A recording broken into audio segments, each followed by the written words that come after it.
بسم اللہ الرحمن الرحیم۔ ایک بات یاد رکھیں کہ اللہ تعالیٰ کے ہر فیصلے میں ہمیشہ حکمت اور بھلائی ہوتی ہے، چاہے وہ ہمیں فوری طور پر سمجھ نہ آ سکیں لیکن وقت کے ساتھ ضرور سمجھ آ جاتے ہیں۔ جب کوئی پیارا ہم سے دور ہو جاتا ہے تو اس کے کئی ممکنہ اسباب ہو سکتے ہیں، اور ہر سبب میں اللہ کی کوئی نہ کوئی مصلحت ہوتی ہے۔ تو آج ان اسباب کو شیئر کرتی ہوں میں آپ کے ساتھ کہ نمبر 1 تو ہو سکتا ہے کہ وہ آزمائش اور صبر کا امتحان ہو سکتا ہے۔ اللہ تعالیٰ بعض اوقات اپنے بندوں کو آزمائش میں ڈالتا ہے تاکہ ان کے صبر اور ایمان کا امتحان لے۔ قرآن پاک میں اللہ تعالیٰ ارشاد فرماتا ہے کہ ہم کسی قدر خوف، بھوک اور مال، جانوں اور پھلوں کی کمی سے تمہاری آزمائش ضرور کریں گے، اور صبر کرنے والوں کو خوشخبری دے دو۔ اگر کوئی قریبی شخص دور ہو جائے تو یہ آزمائش بھی ہو سکتی ہے تاکہ آپ کا تعلق اللہ سے مزید مضبوط ہو جائے اور آپ اللہ پر بھروسہ رکھیں۔ نمبر 2 ہے کہ یہ کسی بڑی مصیبت سے بچانے کے لیے بھی ہو سکتا ہے۔ انسان اکثر چیزوں کو ظاہری نظر سے دیکھتا ہے، جبکہ اللہ ہر چیز کی حقیقت اور انجام جانتا ہے۔ ہو سکتا ہے کہ کوئی شخص ہماری زندگی میں زیادہ نقصان پہنچانے والا ہو، یا مستقبل میں کوئی ایسی تکلیف یا نقصان پہنچے جس کا ہمیں اندازہ نہ ہو، اس لیے اللہ اسے ہم سے دور کر دیتا ہے۔ اللہ تعالیٰ قرآن پاک میں فرماتا ہے کہ اور ممکن ہے کہ تم کسی چیز کو ناپسند کرو اور وہ تمہارے لیے بہتر ہو، اور ممکن ہے کہ تم کسی چیز کو پسند کرو اور وہ تمہارے لیے بری ہو، اور اللہ جانتا ہے تم نہیں جانتے۔ نمبر 3 ہے اللہ تعالیٰ آپ کے لیے کچھ بہتر بھی چاہتا ہے، یہ بھی ہو سکتا ہے۔ انسان بعض اوقات کسی چیز یا شخص سے بہت محبت کرتا ہے، لیکن اللہ تعالیٰ جانتا ہے کہ وہ اس کے لیے فائدہ مند نہیں ہے۔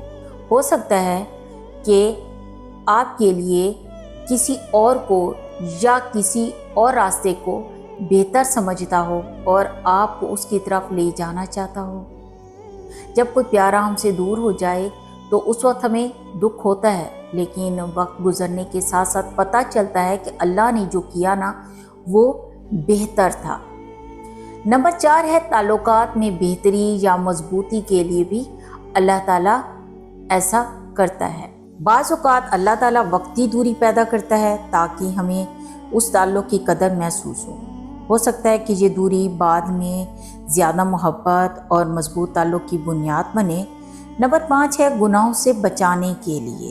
بعض رشتے ہمیں گناہوں کی طرف لے جا سکتے ہیں، اور اللہ تعالیٰ اپنے بندوں کو گناہ سے بچانے کے لیے انہیں ایسے لوگوں سے دور کر دیتا ہے جو ان کے دین اور اخلاق پر منفی اثر ڈال سکتا ہے۔ تو اب ایسی صورت میں ہمیں کرنا کیا چاہیے کہ ہمارا اپنا ہم سے جدا ہو گیا اور ہم کیا کریں؟ اللہ پر بھروسہ کریں، یہ یقین رکھیں کہ اللہ جو بھی کرتا ہے نا وہ بہتر ہوتا ہے اور بہتر سے بہترین ہوتا ہے۔ دعا کریں، اللہ سے مانگیں کہ اگر وہ شخص آپ کے لیے بہتر ہے تو وہ اسے واپس لے آئے، اور اگر بہتر نہیں ہے نا تو آپ کے دل کو مطمئن کر دے، آپ کو صبر دے دے۔ صبر کریں، صبر کا بدلہ ہمیشہ بہترین ہوتا ہے، اور اللہ قرآن میں خود فرماتا ہے کہ صبر کرنے والوں کو میں پسند کرتا ہوں۔